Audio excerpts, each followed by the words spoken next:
You know, you used to have to go to your 10-year reunion to try to fake it just for one night that your life is amazing and quite possibly better than everybody else's, right?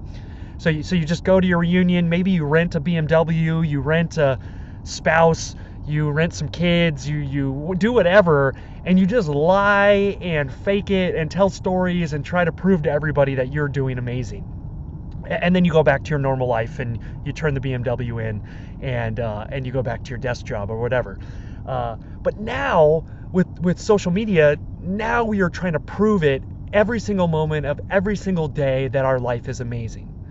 We're trying to show to our friends, to our family, and most importantly, probably to ourselves, that we have this kind of epic, awesome, amazing life that is quite possibly better than most people's.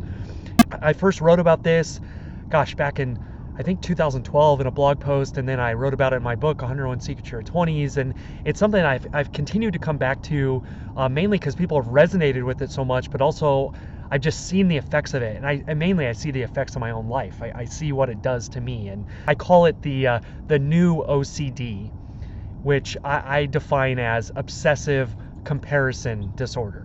And this obsessive comparison disorder, this new OCD, I think it just crushes us. It kills our creativity. It kills our forward movement.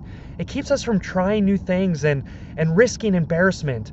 I think it produces a ton of anxiety and depression. I mean, I know it does for me. When I'm on that Facebook feed and I'm looking at everybody's amazing updates, I don't leave that and think, oh man, I feel so much better about my life. I feel really secure about who I am and the path that I'm on.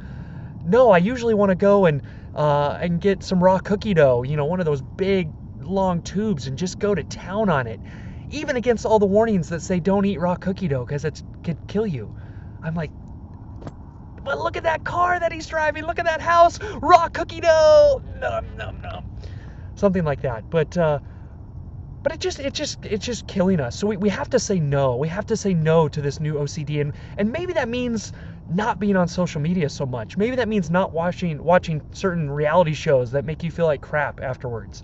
I used to watch like House Hunters or one of those shows where you go look and it's like, oh yeah, let me pick between this house, which is only $550,000, but it doesn't have the den that I'm looking for, and I'm sitting in my small apartment thinking, man, I feel like throwing up a little bit in my mouth. So what things do we need to cut back on that produces this OCD? Because we can't live like this. We have to stop drowning trying to sail to everybody else's ship instead of just driving our own ship, instead of just sailing on our own ship and going the direction that we need to go. How much further could we get if we weren't constantly comparing ourselves to everybody else next to us and just beating ourselves up for everything that we're not getting or doing or receiving or whatever that our friends next to us are. And really, I think it isolates us because it keeps us from having real conversations with others.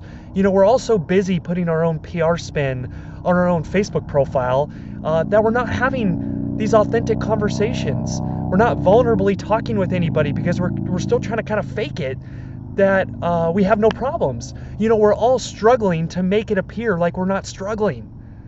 And this is just crazy making. This will just isolate us so much because we're not actually talking about the real stuff going on in our lives. So let's say no to this new OCD. Let's live a life where we are trying to do the best that we can do and not measuring ourselves up to the people next to us.